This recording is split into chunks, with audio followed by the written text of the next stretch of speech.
Le FAGAS a 47 ans aujourd'hui et nous avons développé beaucoup d'expertise. Je pense qu'en Afrique au sud du Sahara, nous sommes le pionnier. Et depuis quelques années, nous sommes engagés dans l'innovation et le renforcement de la gouvernance.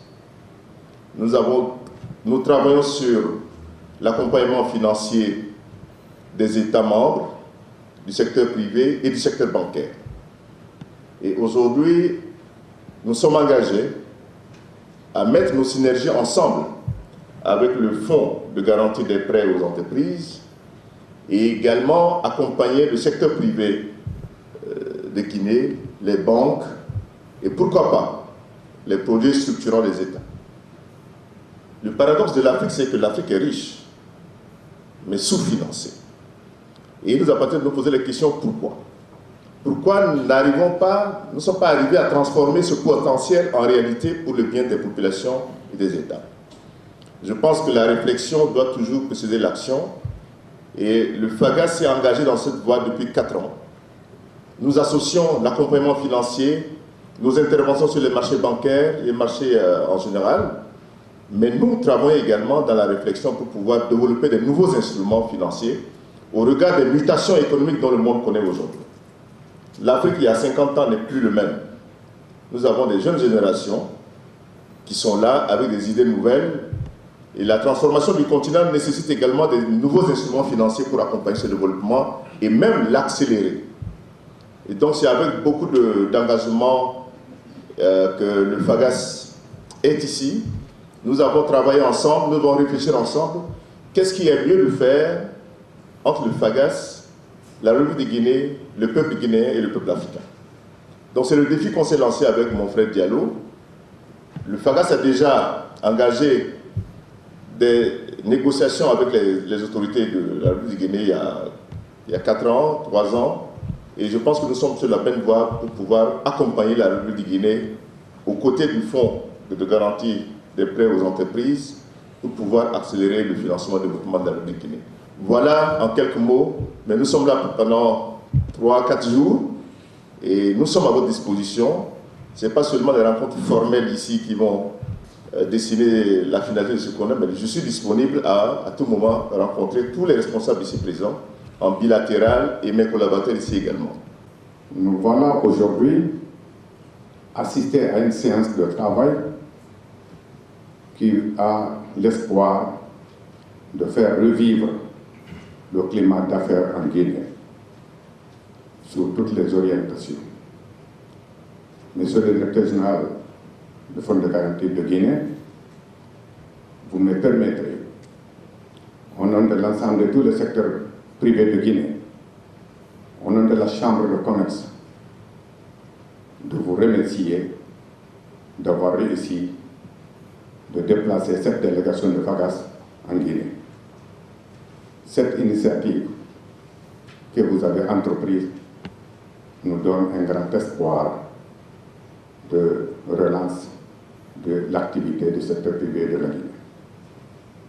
Pour la preuve, lors de notre mise en place de la Chambre de commerce, 5 jours après, nous avons été invités à Yaoundé au Cameroun. C'était un forum de CPCCAF, conférence permanente des chambres de commerce africaines et francophones. À l'occasion, nous avons eu l'occasion de rencontrer le DG de FAGAS qui est là présent.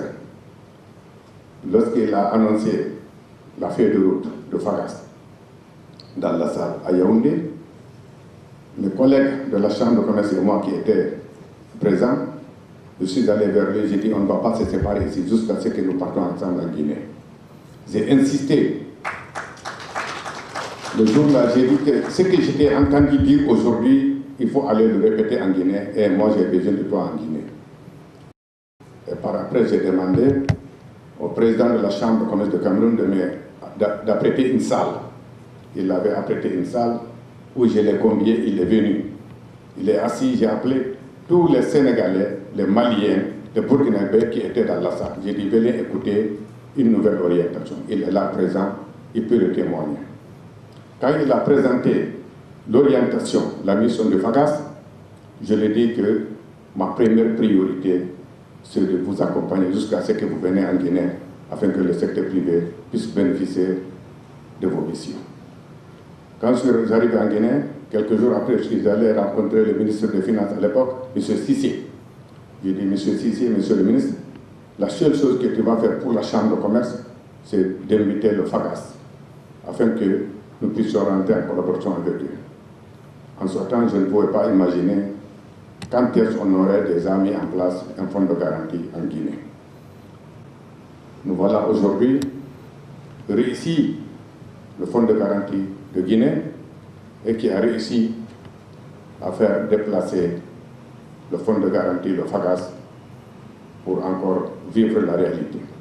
Je remercie le directeur général du fonds de garantie guinéen qui a réussi à réaliser ce rêve. Je pensais à ça, donc la Chambre de commerce, les opérateurs économiques sont les plus heureux de cette rencontre, de cet échange. Cela doit aussi profiter les microfinances, les banques économiques de la Guinée, pour qu'elles sachent aujourd'hui qu'elle a un outil.